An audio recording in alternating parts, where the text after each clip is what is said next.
Namo Vishnupadaya Krishna Preshthaya Bhutale Srimate Bhakti Vikas Swaminiti Namine Namo Vishnupadaya Krishna Preshthaya Bhutale Srimate Bhakti Vedanta Swaminiti Namine Namaste Saraswate Deve Gauravani Pracharine Nirvishesha Shunyavadi Paschatya Deshatarine Jaya Sri Krishna Chaitanya Prabhu Nityananda Shri Advaita Gadadhara Srivasadi Gaura Bhakta Vrinda Hare Krishna Krishna Krishna Hare Hare Hare Rama Rama Rama Hare Hare.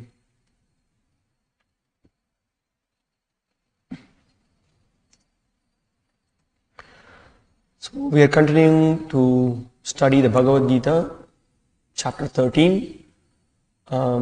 We have so far seen up to verse 12 verses. And let's just do a quick recap so that we know what we are doing. For those devotees who have missed some classes, they could just try to catch up with what we have done so far. The chapter begins with Arjuna asking questions. Arjuna wants to know what are the, specifically there are 6 items. I'm just going to go back to some of the verses so that you could see what are we discussing.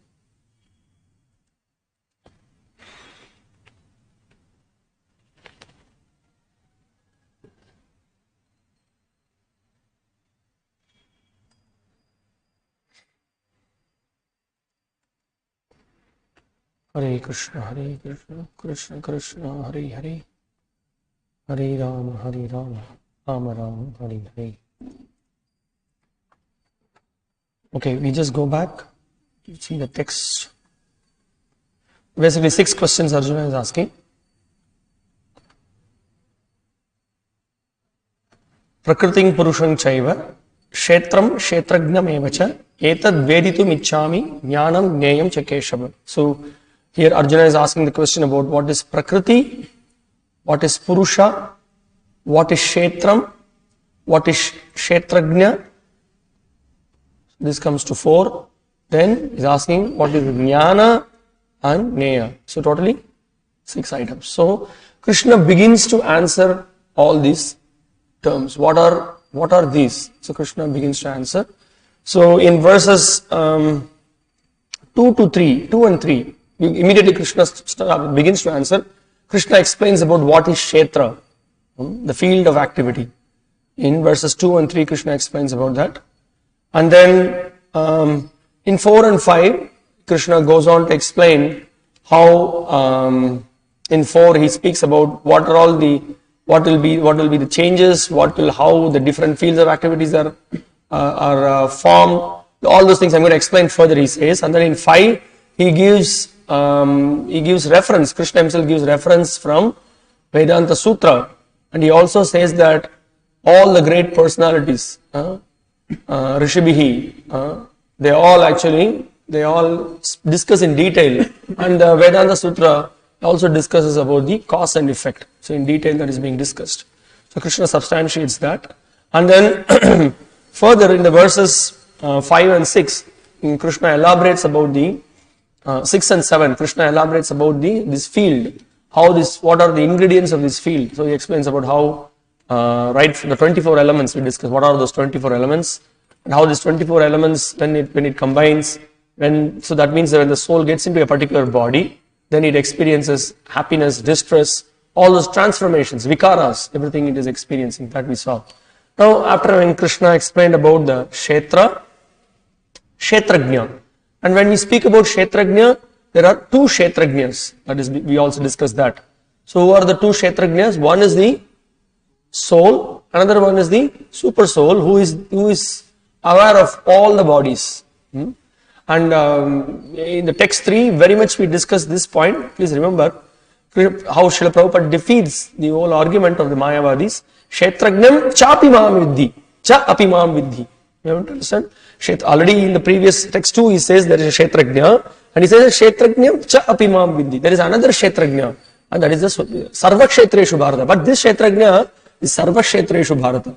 He is able to know all the bodies, about everyone. So there is, so it's very clearly, and also we yesterday discussed that example. When we say there is also That means that it really clearly it explains that there are two personalities. When we say there are two persons, when there is one person already residing in a place, and we say that he is also there, it very clearly say, any person who has got little common sense will understand that apart from the one person staying in the particular room or the place, there is another person also staying. So there is no question of merging or everything is one. Clear duality Krishna is establishing. Now, from text 8 to 12. Now, this is the jnana. What is jnana? What was that discussed? Can anybody volunteer? What is meant by jnana? In these verses, in one of the purpose, Prabhupada is speaking about it. Krishna also speaks about. Just right in text 3 he is speaking. Kshetragnayor jnanam. One who knows about kshetra and the knower of the kshetra. And how then, who knows about the kshetra? He knows that he is not this body. He doesn't identify himself with this body. Such a person actually is in knowledge. Now, after explained about what is kshetra, what is kshetragnya, and Krishna now explains about how to acquire this knowledge. That means who can get the knowledge of the difference between body and spirit, and who is the controller of this body, that is the super soul. How to understand him, how to come to that knowledge, how to elevate, transcend the modes. So Krishna gives the items of knowledge, 20 items of knowledge we discussed yesterday. And I just wanted to add one point yesterday, that how Srila Bhakti-Vinod Thakur, in this one of his songs, very famous song, he points out that if one by his education or by getting any knowledge, if he does not surrender his life in Krishna's service, it is all just he is carrying a big burden like an ass, he says. Let's see this song. We'll quickly run through it.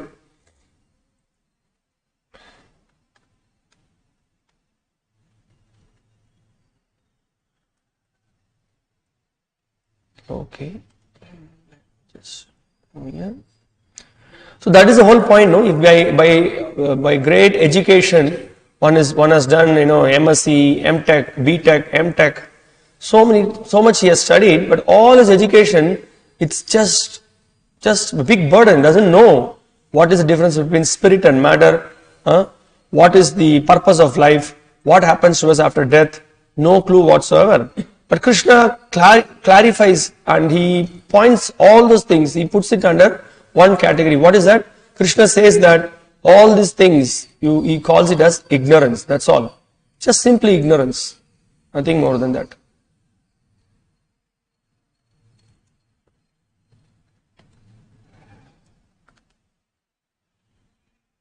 Okay, I'll just point out that particular place.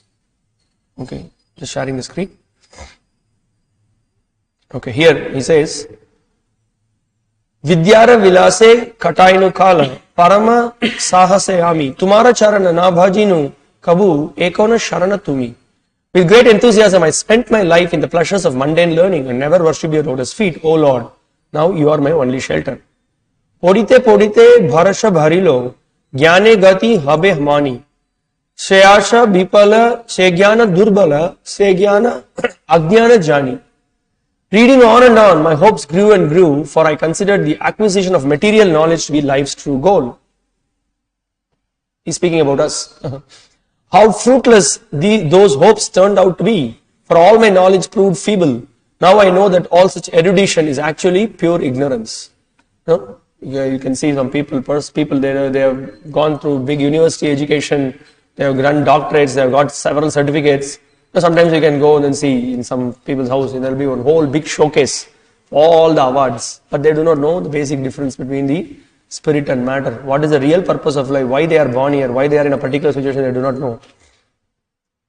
Now this is the point. He says, Jada vidya jata mayara vaibhava tumara bhajane bhada moha janamiya anitya sanshare jivake koraye ghada. Very nicely he puts it. He says, all the so-called knowledge of this world is born of the flickering potency of your illusory energy. In another song, Srila Bhakti-Vinod Thakur says, Shakala Tumari Maya, says in Gopinath's song. Everywhere there is your Maya. If we don't identify ourselves as servant of Krishna, then we will be captivated by his illusory potency, Maya. And it is an impediment to the execution of devotional service to you. See, he says, Tumara bhajane bhada. It's an obstacle. What is an obstacle? Big degree, big studies, big post, big social status. Doesn't want to, ahankar will stop you to bow down. So, moha janamiya anitya samsara, jiva ke korayagata. So, what all you have done by your big studies, you have turned yourself into an ass. That's all. You are carrying a big burden. That's what Srila Bhaktivinoda Thakur says. Indulgence in mundane knowledge verily makes an ass of the eternal soul by encouraging his infatuation with this temporary world. Then what happens? By all these big studies, you identify yourself with a particular place, particular position, particular work. You falsely identify yourself as such and such, but you have got nothing to do with this material world. Jiva has got no connection with this material world at all. Jiva's connection is with the Supreme Lord and the Supreme Abode. That is where we are actually connected. But because of the illusory potency, we start identifying ourselves with the mundane things. So this is the problem. Okay, so this is what I just wanted to show. Then you can read the song further.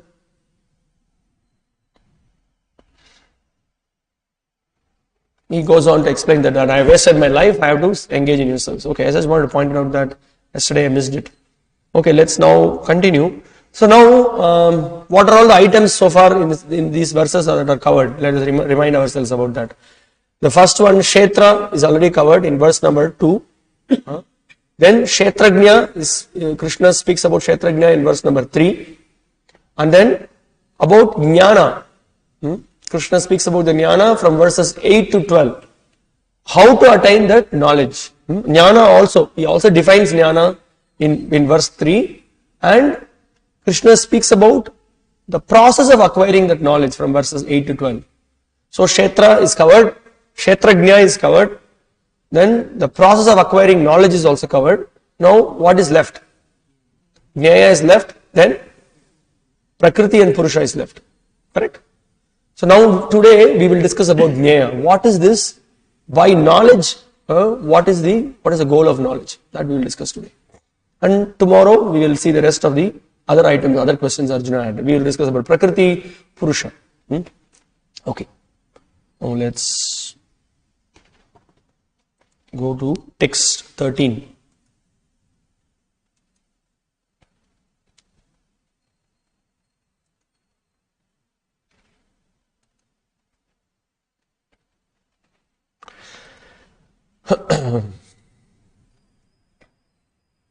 Srila Baladev Vidyabhushan Prabhu, he points out, now we are entering the divisions of Jnayam, the object of knowledge, 13 to 19. Having taught the process for attaining knowledge, the Lord now teaches what is to be known by those means. So, how to attain this state of clearly identifying the Kshetra, Kshetrajna, and to know the Pradhana Kshetrajna. Pradhana Kshetrajna is that Supreme Lord, Krishna. Now, I want when you read this chapter, sometimes some devotees may find it a little difficult. It's not actually difficult in one sense, because we are not used to knowing some things in this way, because it's more in the Upanishadic language. Many things will not be explained directly, it will explain indirectly. First of all, for example, you want to study about yoga, you want to study the topic of yoga. Now, instead of directly telling what is yoga, first the definition will be what is not yoga. This is how the Upanishad speaks of many things. The language is like that. What is not will be defined first, and then they will explain what is that. So that is the style of the language. Style of Upanishads are like that. So sometimes it may appear a little difficult, but because we are very difficult for us to understand the subject matters, because Srila Prabhupada has elaborated in his purpose very nicely, we are able to approach it. So. And also we will see at the end of in this series of verses on the object of knowledge, who can understand this subject matter. Also Krishna says, this subject matter, who can get this knowledge, only by the mercy, only my devotees can understand. But then what about the Jnanis, the great Jnanis who study the Vedanta Sutra? Even them, they cannot understand, because they deny the personality. Are you able to get the point? They study all the Vedanta Sutras and all these things. And then finally they say that the Lord is unknowable, anirvachaniya, and all those things they say. but the devotee can immediately understand that the object of knowledge is Supreme Personality of Godhead Krishna. He is a person, he is approachable, you can engage in his service and we can please him, and in that way we can attain perfection. So this is the point. Okay. Jneyam yattat pravakshyami yajñātva amritamashnute anādimat parang brahma nasattan nasaduchyate. I shall now explain the knowable, knowing which you will taste the eternal. So Krishna says pravakshyami. So what? Explain about what? Explain about jneyam. What is to be known? The knowable. I will explain about that. Yajñātva amritamashnute. Because this will put you in, this will allow you to taste the nectar. Similar amritam word is being used by Krishna in the Bhagavad Gita 2nd chapter. Anybody is able to recollect? So after explaining about Somritatvaya kalpate, Krishna says in the Bhagavad Gita, in the 2nd chapter, after explaining that tam titik shashma bharata, then one who understands that we are not this body, we are spirit, soul, and one who gets the understanding, because the soul doesn't die, there is no death for the soul, correct? So it is having a life of eternity. So the moment a person comes to know, then he can experience this bliss or the nectar. Okay. So here he says that yajñātva amritamashnute. Now by this, what I am going to speak, you will taste the nectar, Krishna is saying. Anādimat parang brahma. So he says that Anādimat, this Brahman is Anādi, there is no beginning for it. Nasattan nasaduchyate. And it is beyond the cause and effect.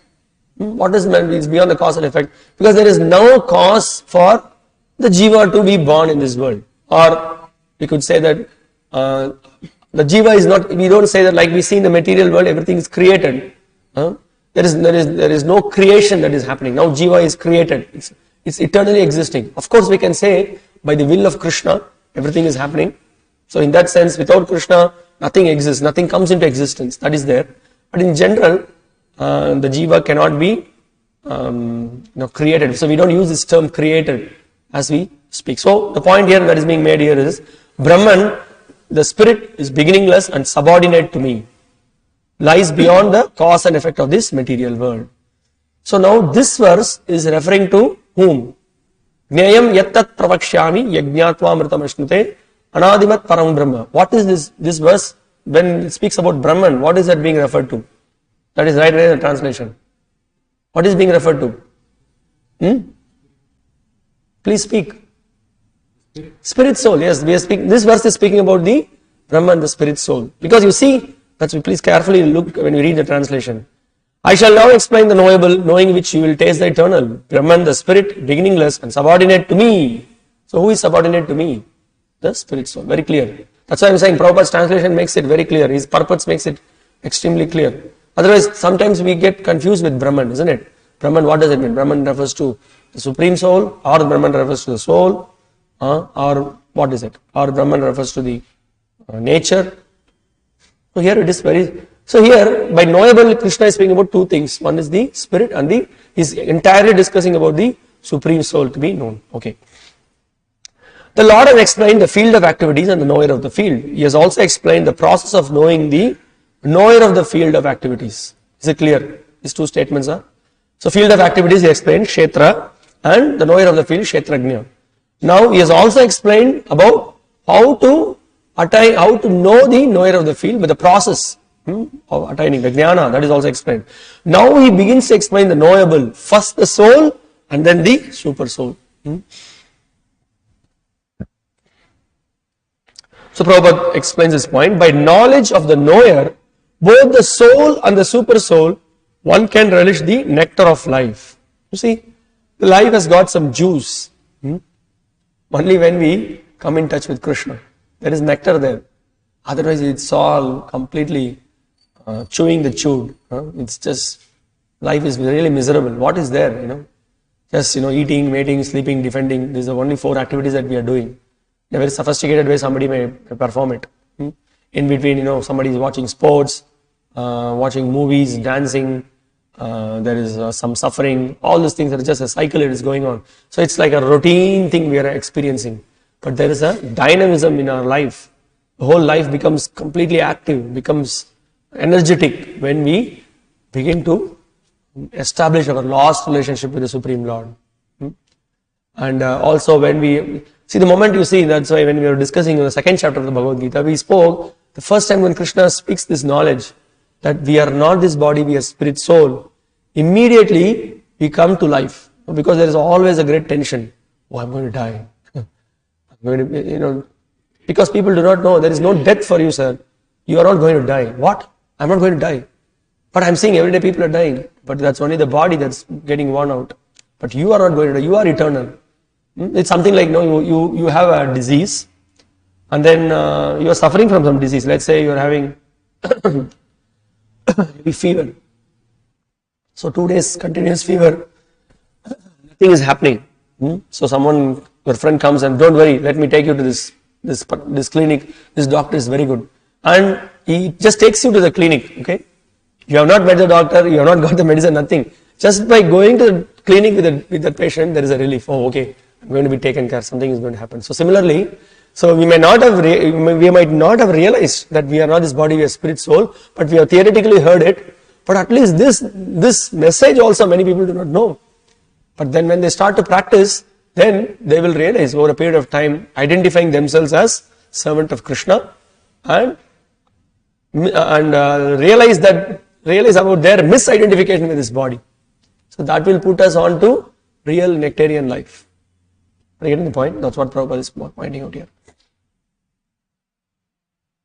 So this is the point we were discussing. Soul is unborn and full of knowledge. This is since the soul is part and parcel of Krishna, and what is the nature of Supreme Lord? What the first verse of Brahma Samhita, what it says? Brahma Samhita, first verse. Okay, first verse means there are so many other verses. The most prominent verse which we quote to establish Krishna is Supreme. Ishvara Parama Krishna Sat Chit Ananda Vigraha. So the Lord is full of eternity, bliss and knowledge. So we are who we are. His part and parcel. Mamaivamsho Jiva Loke Jiva Bhuta Sanatana. The Lord is eternal, the Jiva is also eternal. The Lord is full of knowledge, and the Jiva is also knowledge, also get knowledge, but definitely not like the Supreme Lord. The Lord is blissful, and the Jiva is also blissful. In quantity, we cannot be same with the Lord, but in quality we are similar to the Lord. So the point that is being made here is that the Jiva is unborn. The Supreme Lord is unborn. Aja, the Jiva is also unborn. And na jayate mriyate va vipashchit. It's a famous statement from the Katha Upanishad. So it says that the Jiva, the knower of the body, is never born and never dies. See, Prabhupada quotes that in this purport. Never born and never dies, and he is full of knowledge. This has to be understood. Na jayate mriyate va vipashchit. Now Prabhupada goes on to explain in this purport how there are two kinds of Brahman. Yesterday we discussed about this Brahma Pucham. There are different stages of Annamaya Kosh, Pranamaya Kosh, Jnanamaya Kosh, and then Vijnanamaya Kosh, and then Anandamaya. Now the same point Prabhupada is pointing out here. The Supreme Lord as a super soul is also stated in the Vedic literature to be Pradhana Kshetrajna Patir Guneshaha. This we discussed, isn't it? Pradhana Kshetrajna. Who is the Pradhana Kshetrajna? Yes, super soul. I'm just seeing if you're hearing and getting in touch with me. Okay. Straight point Prabhupada is saying. Pradhana Kshetrajna. The two Kshetrajnas. So this term, see, why I can understand. We are not used to this Kshetrajna. So Krishna is introducing us to this topic. So Kshetrajna. So there are two Kshetrajnas. Kshetrajna. When you say Jna, that means that you are aware of that. Aware of what? Who is the owner of the Kshetra? So there is one Pradhana Kshetra. So we can even call, there are Purushas. There are two Purushas. One you can put in capital P. That capital P means it is that Purusha, Uttama Purusha. And then small p means we are trying to imitate that Purusha. So we are small Purushas.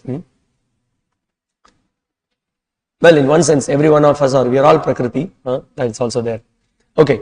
coming back to the point, the chief knower of the body and the master of the three modes of material nature. So that is the position of the Supreme Lord. Now what is our position?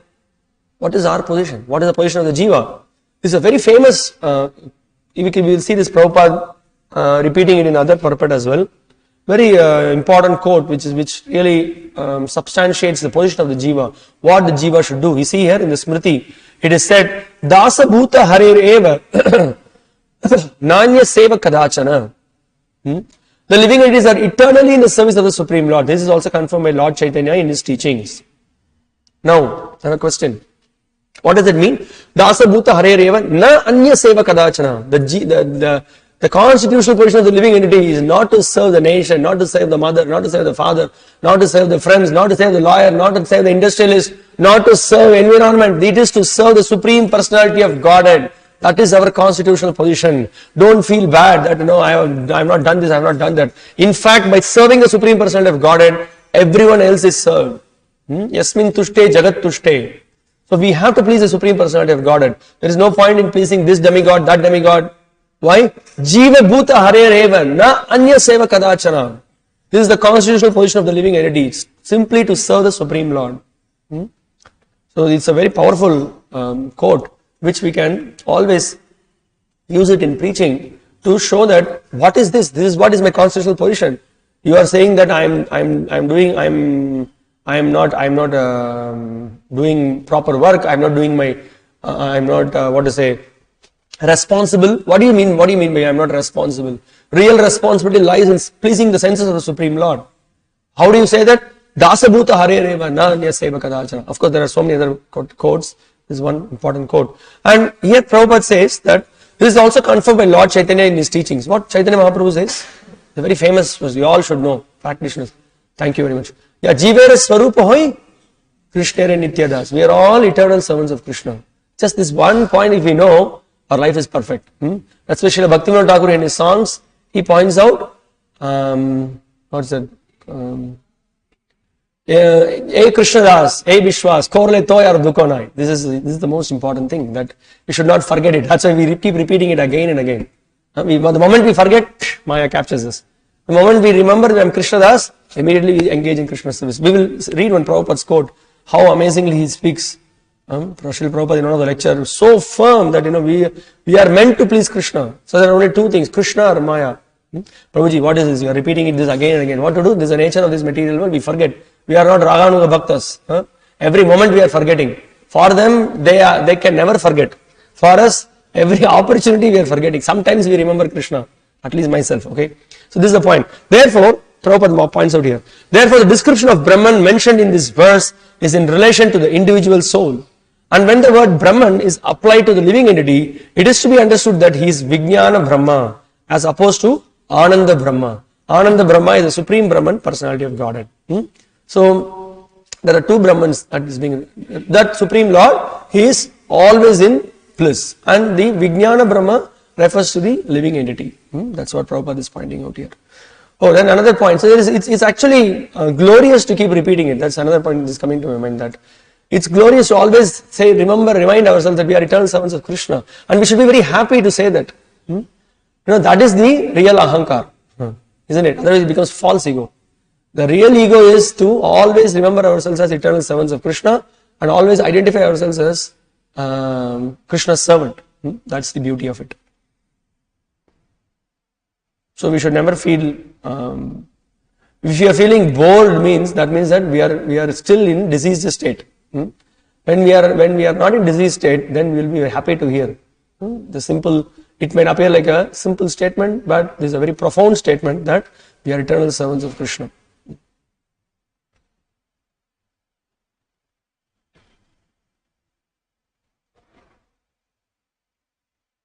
Okay, now let's go to the next verse. Okay, this quote, what we read, Dasa Bhuta Hare Reva, Na Anya Seva Kadachana, it is from Padma Purana. That's being referred.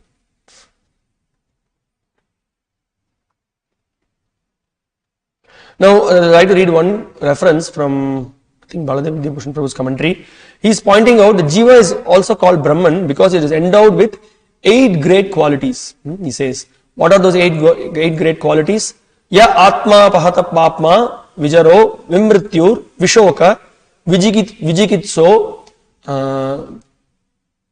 Apipasaha, Satyakamaha, Satyasankalpaha, Sonyaveshtavya, Sa Vijignasitavyaha.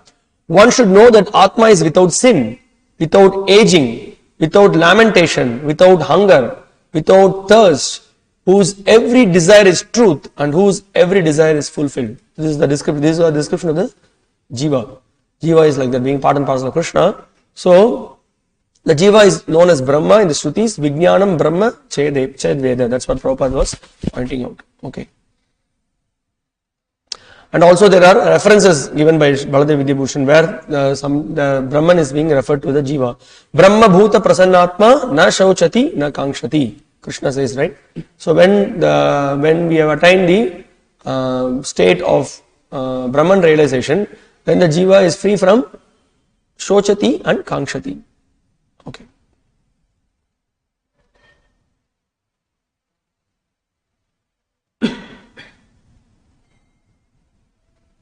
Okay, now the next verse, Krishna goes on to explain about the qualities of the super soul. Now, Srila Vishnu Chakravarti Thakur is pointing out, the doubt may arise that if this Brahman is without cause and effect, then that contradicts the statements of Shruti such as Sarvam Kal Idam Brahma and Brahmai Vedam Sarvam, everything is Brahman.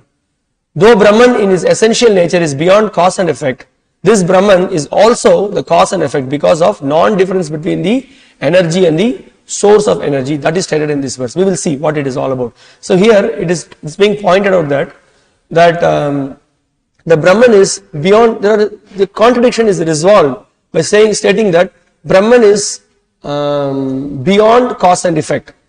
And also we say that the cause and the effect is Brahman. How do we understand?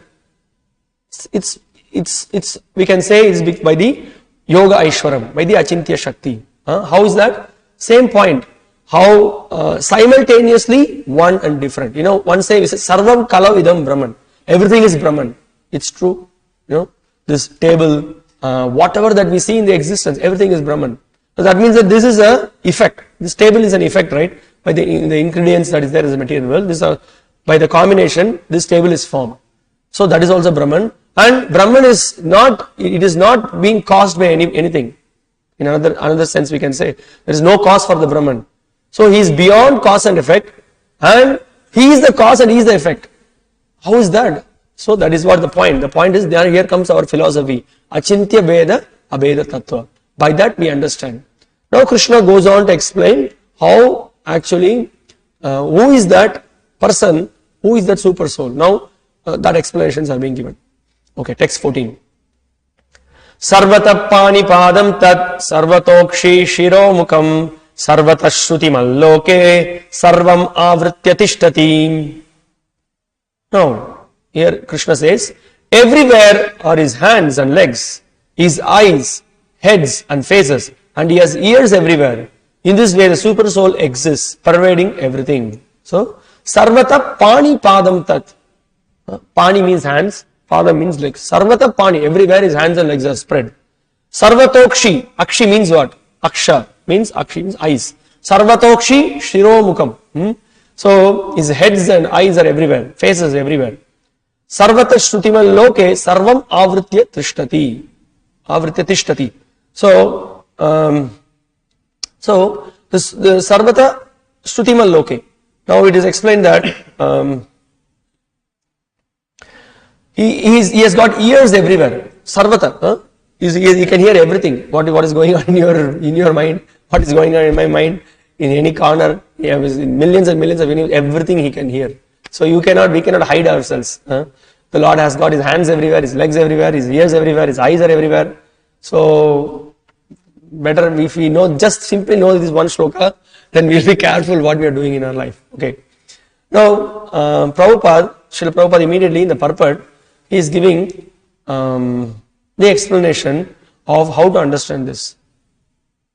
As the sun exists diffusing its unlimited rays, so does the super soul or supreme personality of Godhead. He exists in his all-pervading form, and in him exist all the individual living entities, beginning from the first great teacher Brahma down to the small ants. There are unlimited heads, legs, hands and eyes and unlimited living entities. All are existing in and on the super soul. Therefore, the super soul is all pervading. That means what? Everyone is included within the super soul.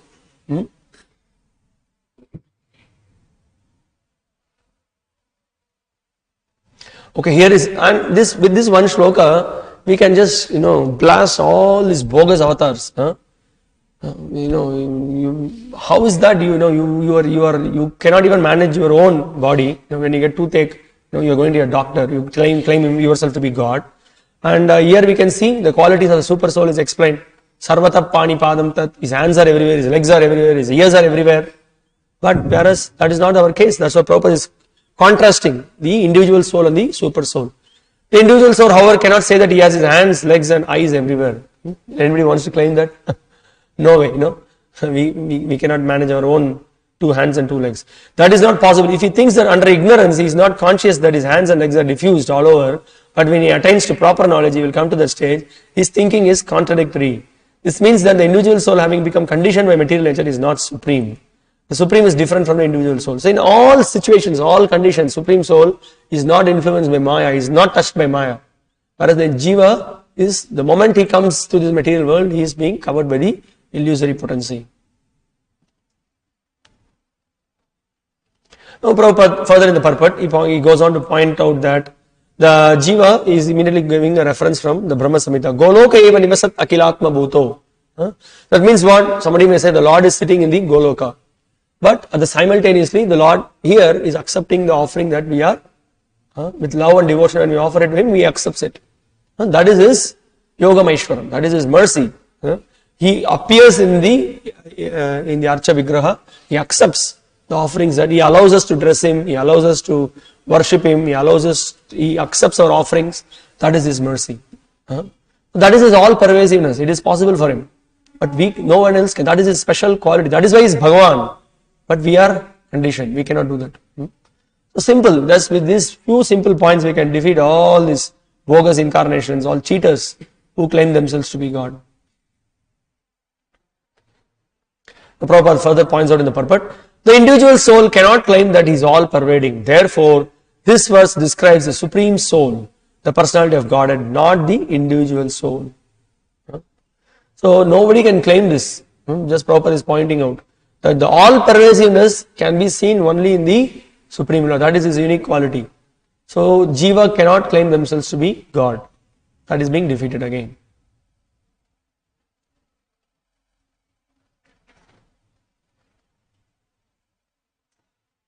Okay, Prabhupada in one of the lecture, he points out, my hands, it is not my hand, it is Krishna's hand. My leg, it is Krishna's leg. But in Maya, in illusion, it is covered, Upadhi. My hand means it is Indian hand. My leg means Indian leg. My hand means American hand. My leg means American leg. No, it is neither American leg, neither Indian leg, neither Indian hand, nor American hand. It is all Krishna's hands and legs. That you have to realize. That is real knowledge. That is Jnayam. You have to understand that you are not the proprietor of these hands and legs. Krishna is the proprietor. We just read this statement or hear when Prabhupada speaks this. This is a very deep statement. If we can get some realization of it, our life completely will be transformed. Can you imagine what Prabhupada is speaking here? His hands and legs, although we have heard this, Rishika Isha, he is the master of the senses. Master of the senses means it belongs to him. But when he just specifically hear from Prabhupada, this particular line, this very, very, it hits us. Very, very, very attentively hear this. I'll again repeat this line because this has got you see what Prabhupada says here? My hands, it is not my hand, it is Krishna's hand. Oh, what is this? This is my hand, we may say. But actually it belongs to Krishna. Then how can I use it? How can I misuse it? Now we can have some glimpse of what the pure devotees are experiencing. When we are conditioned, we cannot perceive this. But pure devotees, whole existence, every second, every moment, they are completely Krishna conscious. They are not in the bodily platform also. That's why when Chaitanya Mahaprabhu spoke to Sanatana Goswami, hey, this body belongs to me. What are you trying to do? How can you fall yourself in the Rath? Remember Quresh? When he never wanted to ask anything for him. But when Sripad Ramanujacharya told him, you go and then ask that there is a defect in one of the apparatus that I am using. That means that this is my body, this body of yours is actually my body. There is a defect in that. You please ask the Lord to help you to recover the eyes. So conscious. So this is Krishna consciousness. Krishna consciousness means, we do not identify with our body, but we start identifying ourselves as Krishnas, belonging to Krishna. That means that everything belongs to Krishna. So we will be very careful in what we are using. We will be very careful in how we are engaging our time. Everything will be very careful. The more we realize this, the more we are in Maya, we will not realize this. And what to speak of sinful activities? Breaking the regularity principles, watching mundane things. And when we just see this shloka, sarvato shiro mukam, the Lord's eyes and ears and everything is spread everywhere. So that means when one becomes very conscious, when one is in the association of the pure devotee, when he is working under the guidance of the pure devotee, he will start to realize this. Actually, it becomes very shameful, no? So let's say, why we left this spiritual world? We want to enjoy separate from Krishna. And what are we trying to say by that? God, you be in your place, I will be here and I will enjoy separately. You just be in your place. Very nice example sometimes Gokul used to give. He used to say that, the children, say a teenage boy, he wants to go for party. Mother and father says that, I will also accompany you. No, you be in your house, I don't want to go. He wants to be alone, he doesn't want to be with mother and father. Are you getting the point? Similarly, we became very rebellious. We want to ignore Krishna. Krishna, you don't, leave me alone, This is called ignorance. Prabhupada pronounced it as ignorance, he says. Ignore, we want to ignore Krishna. How can you ignore Baba? How is it is not possible to ignore. But that is not, when we are covered, we are thinking that, we just put some blanket around us, nobody is seeing that. But actually, it's all open, everything, the Supreme Lord is watching everything, whatever that we are doing. But there is a book called Elevation to Krishna Consciousness. Prabhupada in that also discusses a lot of things about the Paramatma. But just we need mercy actually, when we are in ignorance, so difficult.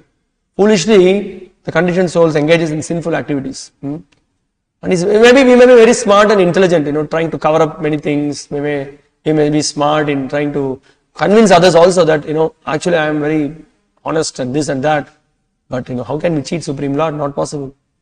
So, this is the point. If we just come to this realization that the hands, legs, everything, actually it all belongs to Krishna.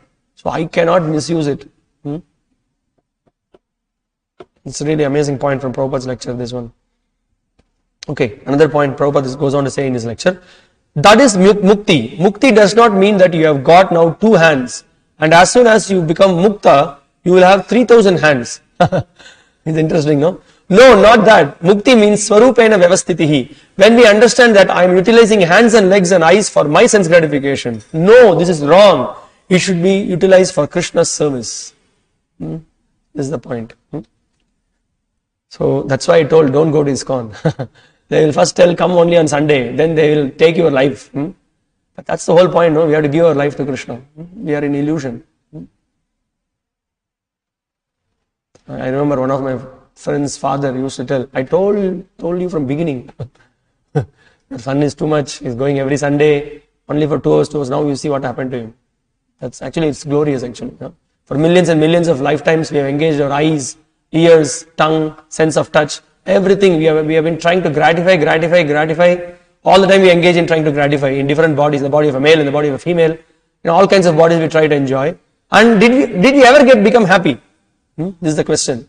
$1 million question. We never became happy. We were only frustrated.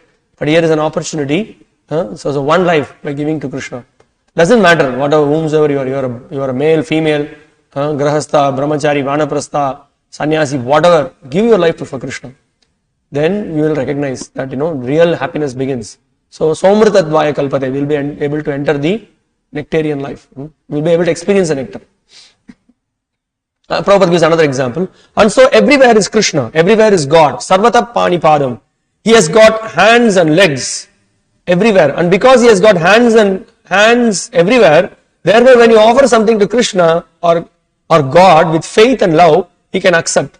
Not that because he is far, far away, therefore I am offering here something with faith and love. He cannot accept. No, he can accept, just like a bank. Nice analogy. A bank can accept your deposit from any branch. Immediately your account is credited. Prabhupada is really wonderful. This is really good example. And also we can just think of many pastimes, Krishna was, where was Krishna when this whole incident was happening? Vastra Baharana for Draupadi. Krishna was in Dwarka, isn't it? But just instant, immediately, the sari was just flowing. They were all just completely amazed, God, what is going on. Krishna can do that. So that's the point. Okay, now let's go to text 15. Now in these verses, now we saw the different qualities of Paramatma will be described in all these verses. What are the different qualities? That is what we are seeing. Now super soul is transcendental. We will see that. No? Sarvendriya gunabhasam sarvendriya vivarjitam asaktam sarvabhrichaiva nirgunam gunabhoktricha. The super soul is the original source of all senses, yet he is without senses. You see, before I explained to you that this is how the Upanishads define. First it defines what is not and what it is. Later it gives explanation. So it says that he is without senses. Oh, he is without senses? We'll try to understand. He is the source of all the senses. Sarvendriya guna bhasam is the original source. Sarvendriya vivarjitam. Vivarjitam means he is without senses. He is, and then asaktam sarvabhrichaiva. He is unattached, although he is maintainer of all living beings. This is again a very unique quality of the Supreme Lord. How it is, like we all have experience. We associate with something for some very short time. We immediately become attached to it, we become very possessive of it. But the Lord can create, maintain and protect everything he can do. Still he is detached. In fact, that is one of the opulence. So now we can appreciate, when we say there are 6 qualities, we may be able to, we can immediately relate with, power, fame, wealth, and what else? Fame and knowledge. Renunciation is a little difficult. How is that? Is one of the opulence. This is the point. It's something it's not easy, but Krishna can do it so easily. It transcends the modes of nature. So then he says, asaktam sarvabhrichaiva nirgunam gunabhoktricha. So what is that nirgunam? That means that it's not that he does not have any qualities that we elaborately discussed. See what Krishna says, nirgunam. He does not have any material qualities. Gunabhoktricha. He is the master of all the gunas. Okay. Now let's see what Prabhupada says in the purport.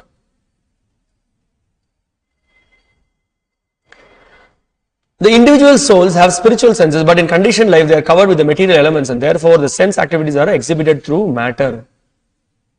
So we also have spiritual senses, but since we are being covered, we are trying to lord over through the matter. The Supreme Lord's senses are not so covered. Now this is the point. He is comparing with the individual soul and the Supreme Lord's quality. The Supreme Lord's senses are not so covered. His senses are transcendental and therefore called nirguna. Guna means the material modes, but his senses are without material covering. It should be understood that his senses are not exactly like ours. Although he is the source of all our sensory activities, he has his transcendental senses which are uncontaminated. Apapa vidham. Now we heard in the Ishopanishad. The Lord is uncontaminated. He is not infected at all.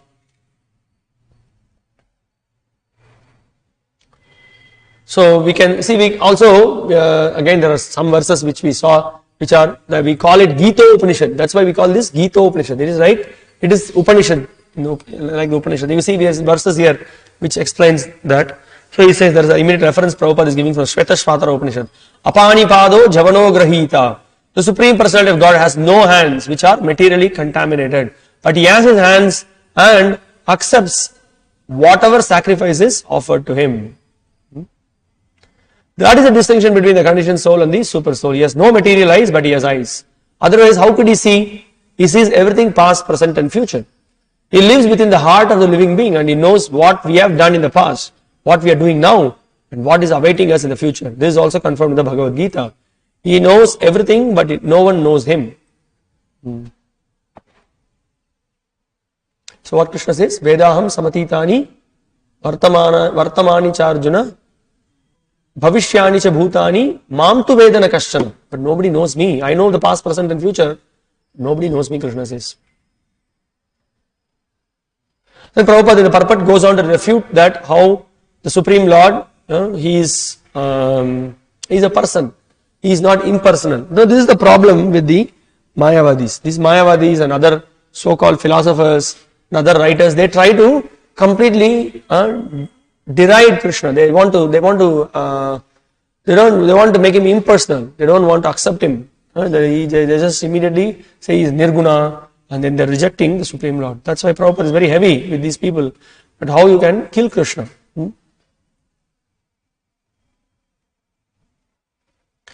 And also we saw these arguments and points presented in the previous chapters. Prabhupada point reminds that he says that the Lord, when he appears, he is not influenced by the material energy. How is influenced? How the Lord is influenced, or how the Lord descends when he comes to this material world? What Krishna says? Yeah, by his internal potency. Ajopisan avyayatma bhutanam ishwaropisan. Prakritim swam avashtabhya. Sambhavami atmamaya. Okay. So now in the purport, Prabhupada also is very clearly pointing out some of the qualities of the Supreme Lord. He is Sachidananda Vigraha. He is full of opulence. He is the proprietor of all wealth and the owner of all energy. He is the most intelligent and is full of knowledge. These are some of the symptoms of the Supreme Lord. So he is showing that he is a person. Supreme personality of Godhead. So this word, Supreme personality of Godhead. Recently I just came to know from one of the books by Tamal Krishna Goswami Maharaj, that he is quoting in that one reference is given. One of the scholars, he has done some research on Prabhupada's, he has read Prabhupada's lectures, Prabhupada's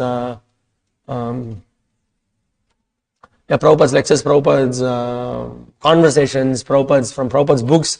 So he has done some count, maybe I think, if I'm not wrong, it's close to 7,500 or something between 7,500 to 8,000 times Prabhupada has used this word Krishna, the Supreme Personality of Godhead. Nobody else has done this, In the sense, that is the whole point. Then Prabhupada came to explain very clearly, he is the Supreme Personality of Godhead. Who is that? Krishna. He is the Supreme Personality of Godhead. Interesting to see that fact. So that's what, sometimes the scholars do so much analysis, but they don't actually accept. This much analysis they will do. I do not know, maybe that scholar, he accepted Krishna as Supreme Lord. Now Prabhupada, at the end of the purport, Prabhupada goes on to point out that why we are not able to see the form of the Lord. He is the maintainer of all living entities and the witness of all activity. As far as we can understand from Vedic literature, the Supreme Lord is always transcendental. Although we do not see his head, face, hands or legs, he has them. And when we are elevated to the transcendental situation, we can see the Lord's form. Due to materially contaminated senses, we cannot see his form. Therefore, the impersonalists who are still materially affected cannot understand the personality of Godhead. So this is the point. Why they are not able to see? Because they are materially affected. They have this disease. And the Lord doesn't show to them. Aham prakasha sarvasya yogamaya samavrita. So that's the case, We can say, did Duryodhana see Krishna? We can say he saw, but he didn't see. Pashyan apina pashyati. The Lord was there right in front of him. He didn't see. So this is the point. Okay.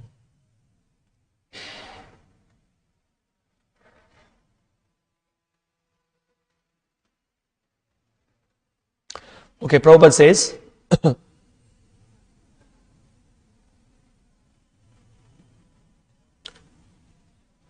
okay, just before that, I'd just like to give one quote from Baladev Vidyabhushan Prabhu's commentary.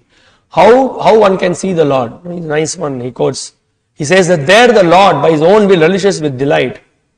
That powerful Lord enjoys by both thought and action. So he's a person. It is explained, he's a person, and he has his various activities. He engages in various activities. He has a loving relationship with his devotees. He's not something impersonal. He's a person who always enjoys loving relationship with his devotees. Okay. Now Prabhupada says the point here. Just like some rascal says that if by worshipping stone God is available, then I can worship the mountain. Patar puja ke harimine meite puje pahar. So this rascal does not know that this is not worship of Patar. It is worship of the Supreme Personality of Godhead personally. But to show us mercy, because we cannot see the Supreme Personality of Godhead with these blunt eyes, he has assumed the form of stone. This is called Archa Murti. It is his mercy. So that is the whole point. Now, another so-called one Samaj also, they don't believe that the deity is actually the Supreme Lord. They criticize. Okay. Now, again, further qualities of the Supreme Lord is being discussed. He is outside and inside of all living and material tattvas. Bahirantascha bhutanam acharam charamevacha sukshmatvat tad avijneyam durastam chantike chatat. The Supreme Truth exists outside and inside of all living entities, of all living beings, the moving and the non-moving. Because he is subtle, he is beyond the power of the material senses to see or to know. Although far, far away, he is also near to all. We read similar statements in Ishopanishad. He is very far, yet he is very near. Durastam chantike chatat. Sukshmatvat. Very, very subtle. The Lord is very subtle. Avigneyam. Oh my goodness, what is this? Avigneyam. So far we are trying to know the Lord by the process, by the knowledge. But here it is said Avigneyam. Let's close the book and then let's leave. He cannot be understood, it is saying here. He is unknowable. The knowable becomes unknowable. What is this? How he is unknowable? Let's discuss. Are you getting the point what we are speaking? See in the verse what Krishna is saying. He is saying he is unknowable, Avigneyam. How he is unknowable? You will see.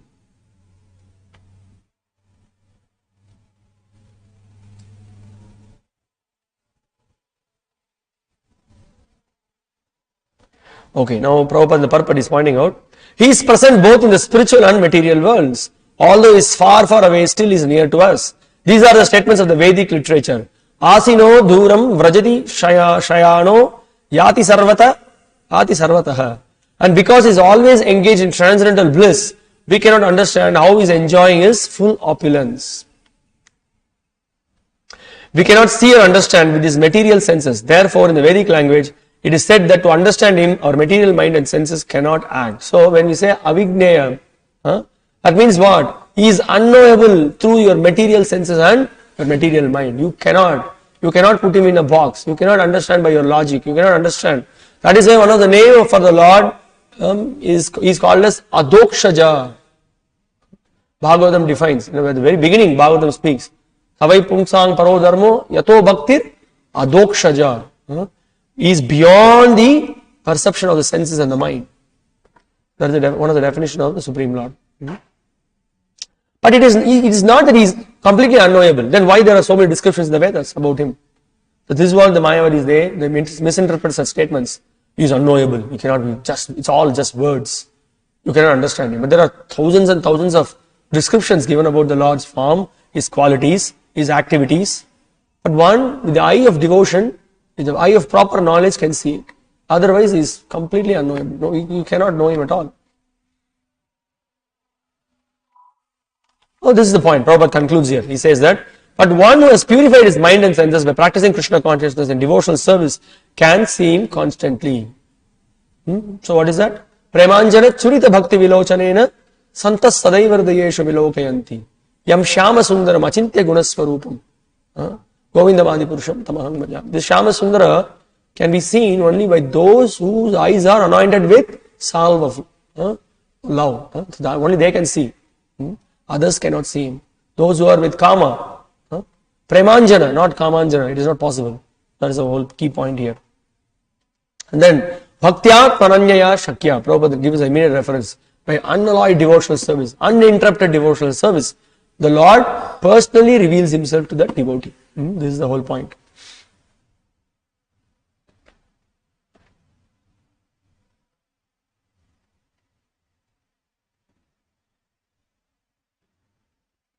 So Srila Vishnu Chakravarti Thakur in his commentary points out that all non-moving and moving beings are only the Lord, since he is the cause and they are the effect. He cannot be clearly known, tad avigneyam. In other words, for the ignorant, he is situated far away at millions of yojanas distance, and for the wise, he is near, as if living in the person's house, since he is situated as the Antaryami, within the person. The Shruti says, Durat Sudure Tad Ihantike Cha Pashyat Swihaiva Nihitam Guhayam. He is further than far and very close. In the body, he is situated in the heart, in those who see. So now we can imagine, what was that? Yes, now I remember. There is Sri Bilvamangala Thakur, in one of the songs, he realized that Krishna, I should take shelter of Krishna, the Supreme Personality of Godhead. So then he says that, what the Lord does, he used to come in front of him, give him some milk to drink, and suddenly he will disappear. He will just go away, just to increase the intensity of devotion in his devotee. So Bilvamangala Thakur, in one of the songs, he says, my dear Lord, you may go wherever you are, but I have already captured you in my heart. You go wherever you try to go, but where you are going to escape, I have locked you in my heart. This is possible for pure devotees. They can capture the Lord, Supreme Lord. So what's the point? He is only maybe far away, but he is very near, seated in the heart as Paramatma. For those who have the faith, those who realize.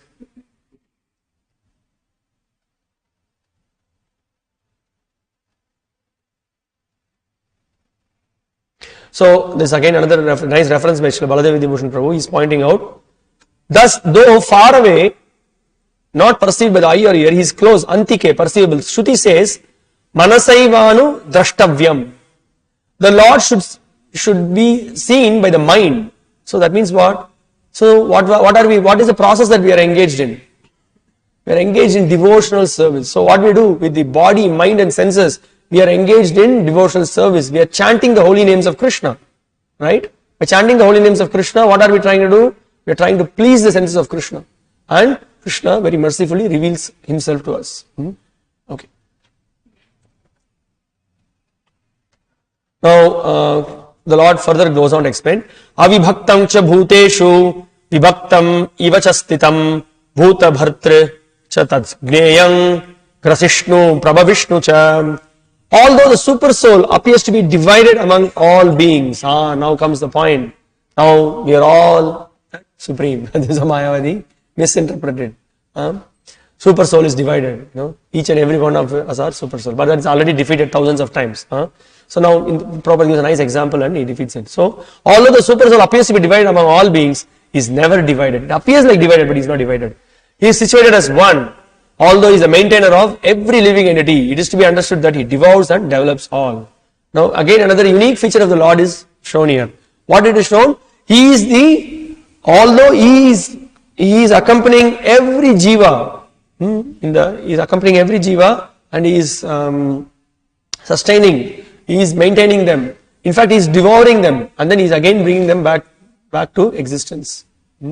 That's what is happening, based on our desire. We are again put into another kind of body, and then when our karma is finished, we again go back to the body of Mahavishnu, and again when there is a creation happens, again we are going through the cycle again and again and again and again. So now Prabhupada in the purport, he points out that does this mean that he has become divided? No, actually he is one. The example is given of the sun. The sun at the meridian is situated in its place, but if one goes for 5,000 miles in all directions and asks, where is the sun? Everyone will say that it is shining on his head.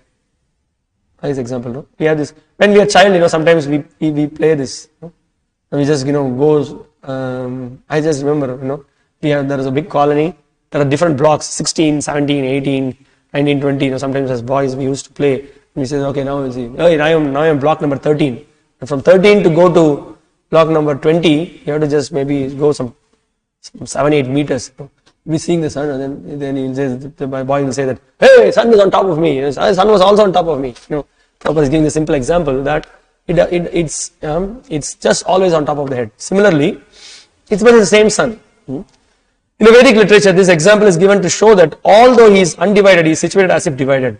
Also, it is said in the Vedic literature that one Vishnu is present everywhere by his omnipotence. Just as the sun appears in many places to many persons. Then we already heard, in Kala Rupa, in the form of Kala, the Lord devours everyone. What Krishna says? Grashishnu Prabhavishnu cha. Prabhavam, Prabhavishnu means he is engaged in developing, and then Grasishnu means what he does, he devours.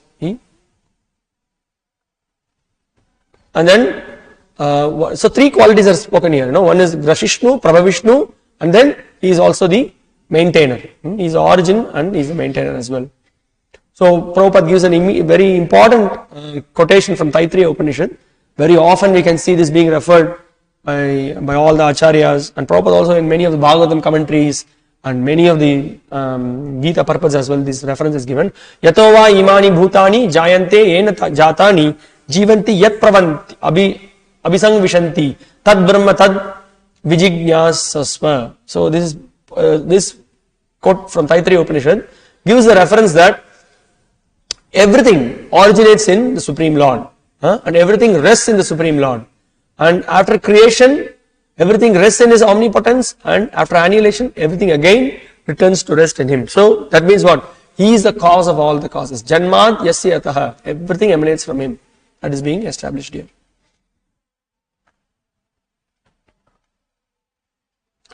Okay, text 18. Jyotisam apita jyotis tamasaf paramuchyate jnanam jneyam jnanagamyam hridi sarvasya vishtitam. Jyotisam apita jyotis. Of all the luminaries, he is the source of all the luminous objects. He is the source of all light, in all luminous objects. He is beyond the darkness of matter. Tamasaf paramuchyate. He is beyond all the darkness. Jnanam jneyam jnanagamyam. He is knowledge, he is the object of knowledge, and he is the goal of knowledge. So he is knowledge, he is to be attained by the process of knowledge. So that is being discussed. Then Hridi Sarvasya Vishtitam. He is situated in everyone's heart. Okay, now Prabhupada in the purport is pointing out immediately from Brahma Samhita. He's giving a reference pointing out that how the difference between the spiritual world and the material world is pointing out. Krishna elsewhere in the 15th chapter of the Bhagavad Gita, he will differentiate the material world and the spiritual world. He will say that natad bhasayate suryo nasashanko na pavakaha yadgatvana nivartante tadhama paramamam. He says that in my abode there is no need of sun and moon. Naturally it is effulgent. Actually, what is the effulgence that is there in the spiritual world? Right from the body of the Supreme Lord, the effulgence is exhibited. Prabhupada points out that here. In the material world, that Brahma Jyoti, the Lord's spiritual effulgence, is covered by the Mahat Tattva, the material elements. Therefore, in this material world, we require the assistance of sun, moon, electricity, etc. for light. So, we are in Karupur, so we need light. So, the material world is like that, it's dark place. So, unless there is sun, there is no light. But in the spiritual world, there is no need of such things. It is clearly said in the Vedic literature that because of his luminous effulgence, everything is illuminated. Aditya Varnam Tamasaf Parastat. So, the same description we heard now in the 8th chapter of the Bhagavad Gita. When Krishna's various qualities are being explained, as a super soul, various qualities. In that also, Aditya Varnam, Sarvadhataram, all those explanations are given. So Aditya Varnam. So he is just like the sun, eternally luminous. But he is far, far beyond the darkness of his material world.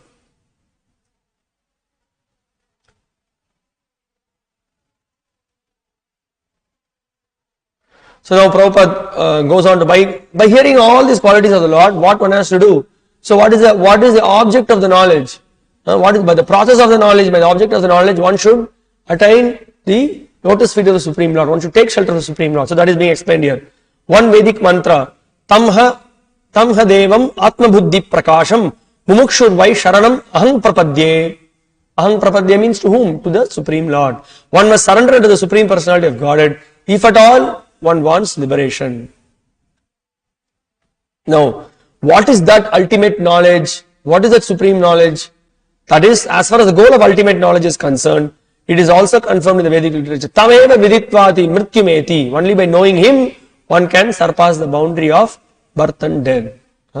So, that is the real knowledge to be gained. By all the studies of the Vedas, what has to be understood? Sarvam, Vedaischa sarvam ahameva vedya, Vedanta krit vedavid eva chaham. That is to be understood. So that is the essence of the entire knowledge of the entire lore of Vedas. By studying the Vedas, what is it that you have to come to conclusion? To understand Krishna as the Supreme Personality of Godhead. We are His eternal servants and we are meant to please Him.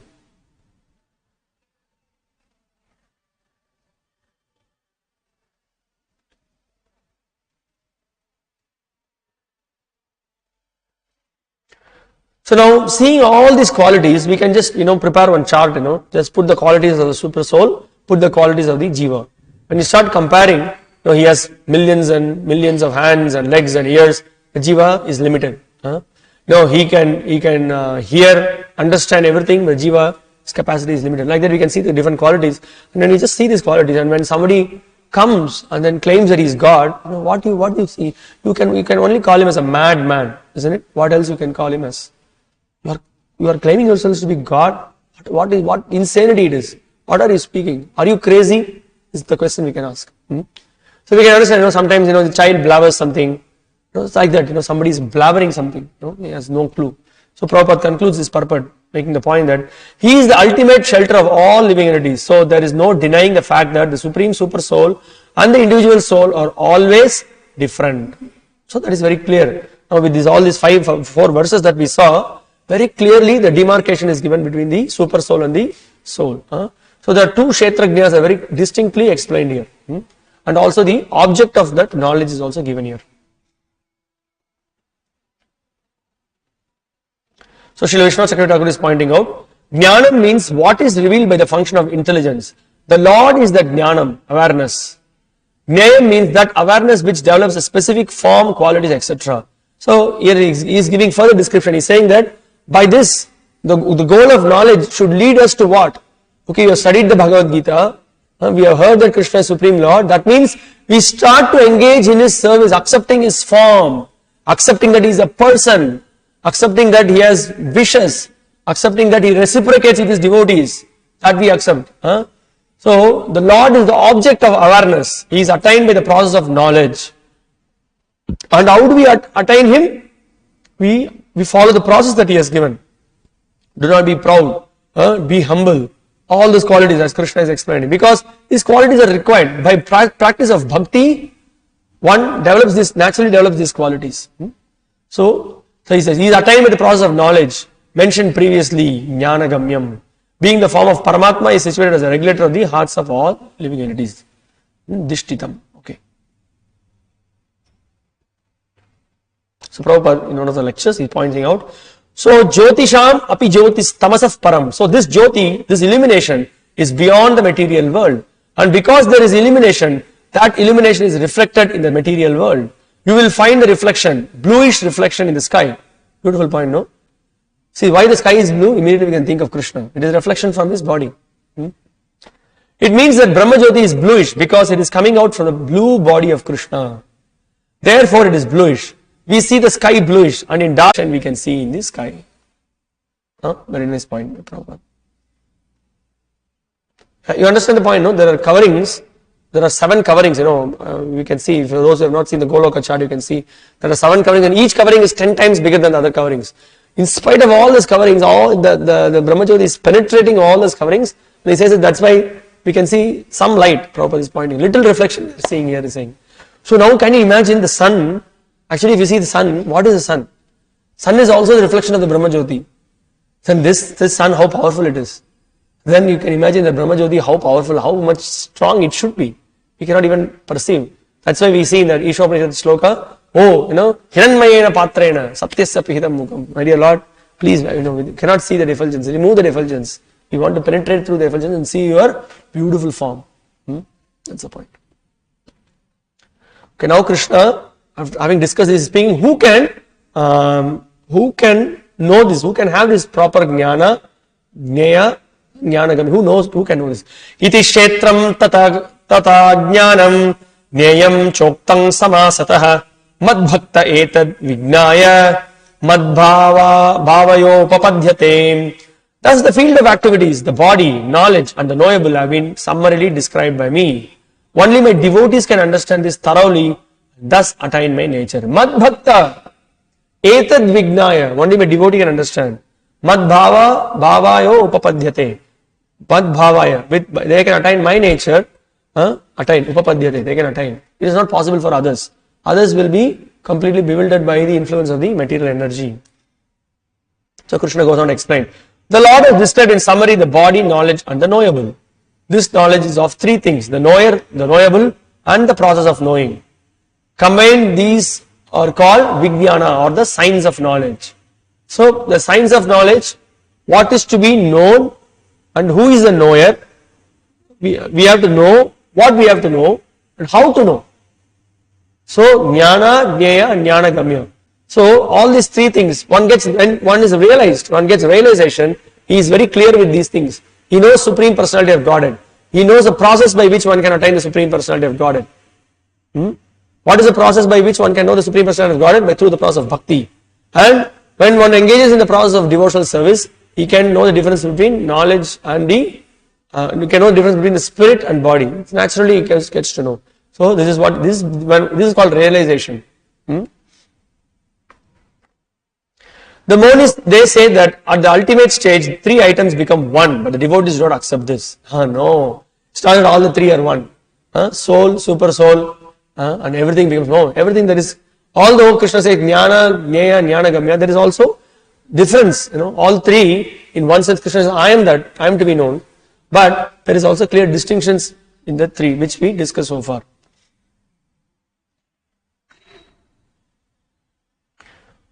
Okay, Prabhupada now summarizing whatever that we have seen from beginning to this verse. Prabhupada is summarizing in this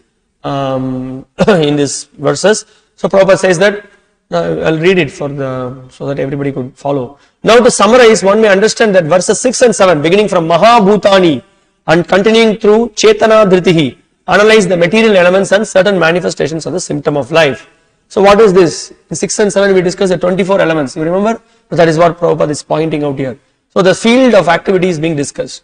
These combine to form the body or the field of activities. Is it clear? So all these 24 elements, what is the body comprised of? And verses 8 through 12 from Amanitvam through Tattva Jnanartha Darshanam describe the process of knowledge for understanding both types of knower of the field of activities, namely the soul and the super soul. So two Kshetrajñas. One is the Pradhana Kshetrajña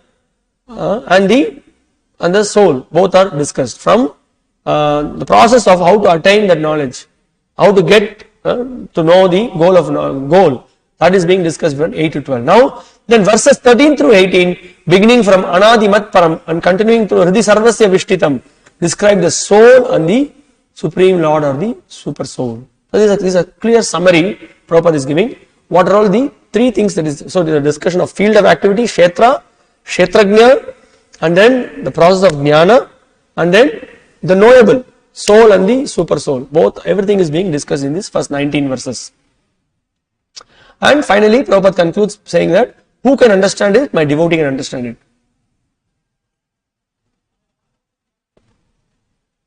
So now Prabhupada is going to say, but you are great scientists, you have discovered atomic bomb, so that a man who is not immediately to die, he will also die.